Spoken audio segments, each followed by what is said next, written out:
Bonjour à toutes et à tous.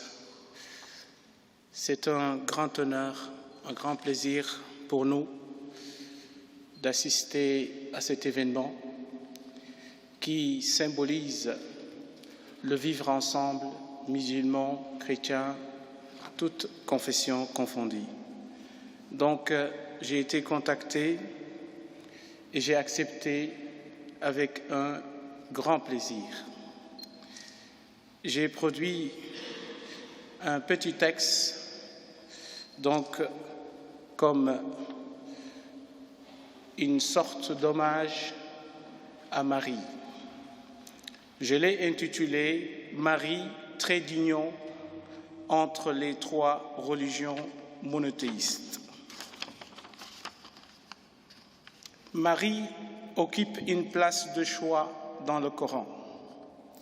Il nous est très facile d'étayer cette affirmation. Tout d'abord, la sourate 19 porte son nom dans le Coran.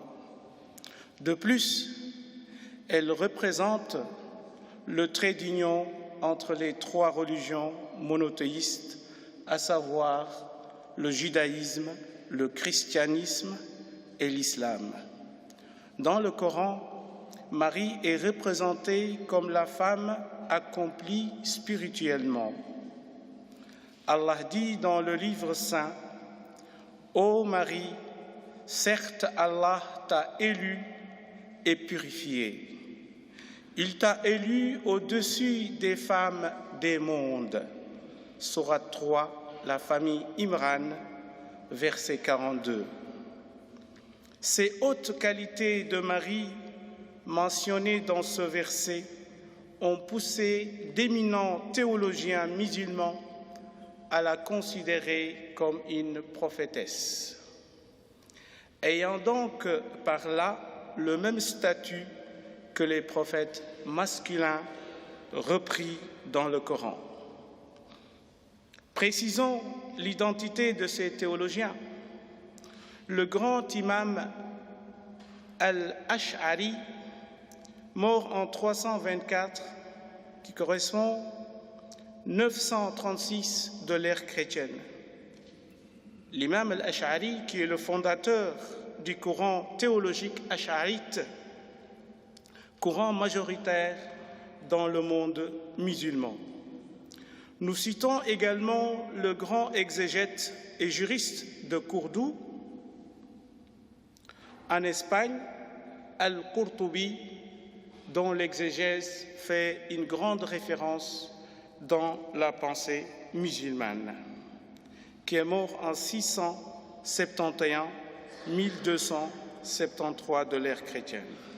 Et enfin, le grand savant andalou Ibn Hazm al-Zahiri du Coran zahirite, qui signifie littéraliste. Dans la tradition prophétique, Marie est considérée comme l'incarnation de la femme parfaite qui s'est réalisée spirituellement. Ceci vient donc contredire l'idée phallocrate selon laquelle la réalisation spirituelle de la femme ne se passerait que par la soumission à son mari. Or, Marie est parvenue, comme on le sait, à la réalisation de soi sur le plan spirituel sans avoir un mari. Par ailleurs, la mère de Marie désirait ardemment un garçon qui soit dédié exclusivement au service de Dieu. Ceci était une tradition juive très répandue. Le récit de Marie au sein du Coran vient supplanter le statut que la société d'antan accordait à la femme. Si Allah n'a pas exaucé le vœu si cher d'Anne, mère de Marie, en lui offrant un fils, mais bien une fille, c'est vraisemblablement pour corriger cette idée erronée et sexiste. Ainsi, la providence divine a non seulement modifié cette conception misogyne, mais a aussi et surtout accouché par la suite un prophète, à savoir Jésus de Nazareth. Les enseignements irénants, les enseignements inhérents à la venue au monde de Marie sont plus que jamais d'actualité. Le monde aujourd'hui est phallocrate. Notre société, malgré les avancées incontestables pour le droit des femmes, reste misogyne. Parmi les autres enseignements de ce récit, le fait de sortir d'une position de toute puissance de l'homme qui le conduit à croire qu'il a le contrôle sur tout et qu'il comble seul tous ses désirs et besoins. A contrario, l'homme doit faire preuve d'humilité afin d'accepter le décret divin. Anne, la mère de Marie, ignorait parfaitement qu'une femme pourrait égaler ou même surpasser un homme dans son cheminement vers le Tout-Puissant. L'acquiescement et la soumission devant la volonté de Dieu est certes une élévation de l'homme.